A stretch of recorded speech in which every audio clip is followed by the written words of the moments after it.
Hello, my dear students. Welcome back to your English classes. So, my dear learners, we are starting up a new chapter of your English book, that is chapter number 7. So, what this chapter number 7 all about? It is about the lamb and her young ones.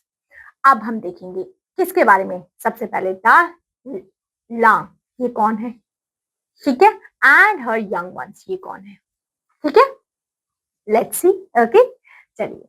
Can a little bird teach us a big lesson? क्या एक छोटा सा पक्षी हमें एक बहुत बड़ा lesson सिखा सकता है? Let's read how a clever lamb. Okay. So let's see. Can a little bird teach us a big lesson? क्या एक little bird हमें एक big lesson सुना सकता है? Let's read how a clever lamb help its young ones to stay safe through the smart thinking. देखिए एक bird है. We can call it as a bird. ठीक है, जो मोस्टली कैसे कहाँ पे रहती है, ये इस तरीके की फील्ड्स में ये बर्ड्स रहती है, that is lark. Okay, lark. Okay, so let's see about it. Okay, उससे पहले देखिए यहाँ पे कुछ वर्ड मीनिंग लिखी है, उनको भी देख लेते हैं. से अराइव, अराइव मतलब आना होता है. हाई टाइम मतलब एकदम राइट टाइम है, ये है ना, सही समय है ये. नेबर्स मीन्स आपके आस पड़ोस के लोग. रीप मीन्स क्या होता है? To cut the ripe crop, उसको रीप बोलते हैं. जब हार्वेस्ट का टाइम आ जाता है, क्रॉप को कट करने का टाइम वो होता है. Beaked means to ask someone. Barn means a building for storing grains, जहाँ पे हम स्टोर कर पाते हैं उसको, उस एरिया को BARN barn कहते हैं. ओके. सिकल मीन्स होता है a tool for cutting the grass and grains, उसको हम सिकल्स कहते हैं. एक सिकल सेल भी होते हैं, है ना. अंडरटेक करना, टू डू समथिंग. रिपोर्ट करना, to tell something. Dead ripe मतलब ओवर राइप हो जाना. ठीक है, that's a thing.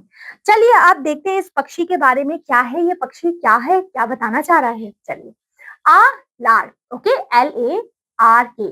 Okay, a lark who had her nest of young ones in a wheat field, जिसका घर था इस wheat field में और इनके बच्चे भी इनके साथ ही रहते थे. had to leave them each day to go out and hunt food for them. of course उनको हर रोज जाना पड़ता था, खाना ढूंढ के लेके आना पड़ता था. जैसे हम लोग भी घर से बाहर निकलते हैं, है ना, पैसे कमाते हैं, फिर घर आते हैं, खरीदते हैं चीजें, फिर खा पाते हैं, है ना.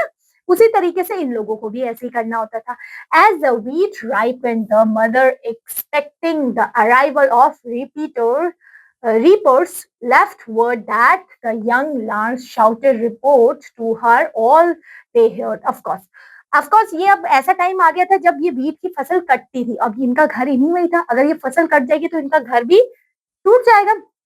तो उनको पता लग गया ये अब वो राइपिंग टाइम शुरू हो गया है. तो मे बी वो जो काटने वाले लोग हैं, जो ये मतलब फार्मर्स है, ये हमें अपना घर कहीं शिफ्ट ना करना पड़ जाए, है ना. So one day while she was absent, the farmer came to view his crop. Of course एक दिन जब वो वहां पे नहीं थी तो एक बार फार्मर आए भी थे अपने क्रॉप को देखने के लिए कि हाँ ये अब अच्छे से उग गए, अब ये कटाई का इनका टाइम आ गया है. इट इज हाई टाइम, और फार्मर क्या कहते हैं, it is high time to it is high time he call his son that our grains is cut. अब वहां पे फार्मर ने अपने सन को, बेटों को बुलाया और कहा कि अब हमें ये ग्रेन को काटना पड़ेगा. Go tell all our neighbors to come early in the morning to help us in reap it. और ये हमें कटाई में हमें मदद करें. जाओ सारे नेबर्स को कल बता के आओ, कल मॉर्निंग में सारे नेबर्स आ जाए यहाँ पे. So when the mother lamb came, her children told her what they heard. जो भी चीज उसने सुनी वो उन्होंने बोली. And begged her to remove them to safe place. और उनके बच्चों ने कहा अपनी मदर से कि प्लीज मम्मा हम यहाँ से जितना जल्दी हो सके निकल जाए, क्योंकि कल तो फार्मर ने बोल दिया यहाँ पे जो फील्ड है, ये वीट का फील्ड, इसकी कटाई हो जाएगी. देन वो कहता है there's plenty of time, said the mother lamb. If the farmers waits for their neighbors to help him, there no danger of the grains being harvested tomorrow. बोलते अभी बहुत टाइम है, तुम टेंशन मत लो.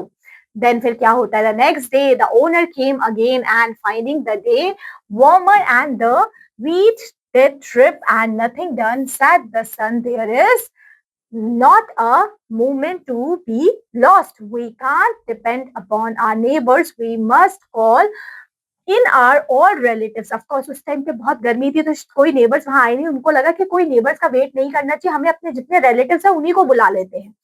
You run now and call all our uncles and cousins and tell them to be here early tomorrow morning to begin the harvest. उन्होंने कहा कि हम अपने जितने भी अंकल हैं, अपने जितने भी कजन्स हैं, उनको बुलाओ और बोलना कि कल मॉर्निंग में आ जाना है और हम अपना यहाँ पे हार्वेस्ट शुरू करेंगे. In still great fears, the young Lance repeated to his mother the farmer words when she came home for the nest. और अगले दिन भी फिर से जब वो मम्मा उसके घर आती थी, उसकी बच्चों ने यही चीज कही कि फार्मर्स यहाँ पे फील्ड काट देंगे, हमें यहाँ से निकलना चाहिए.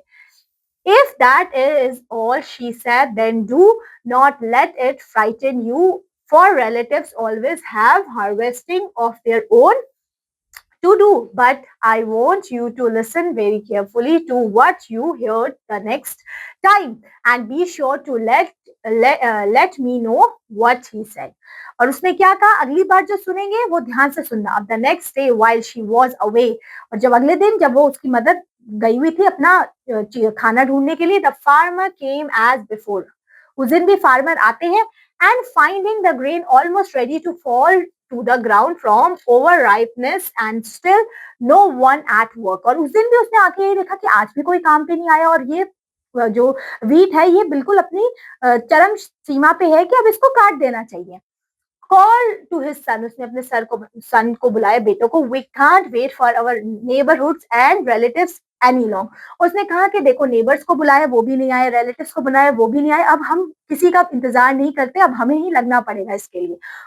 You and I are going to burn right now to sharpen our sickles. और जो काटने वाली स्टिक्स होती है जिससे हम ये क्रॉप्स काट सकते हैं, उनको ले आओ, हम ही करते हैं. At dawn tomorrow we shall get to work and harvest the grain ourselves. और बोले कल सुबह की जो किरण होगी उसमें हम अपना काम शुरू कर देंगे. So when the young Lance told his mother what he had heard, she cried, then it is the time to be off indeed. और उसने कहा हाँ अब ये टाइम है, हमें यहाँ से निकल जाना चाहिए.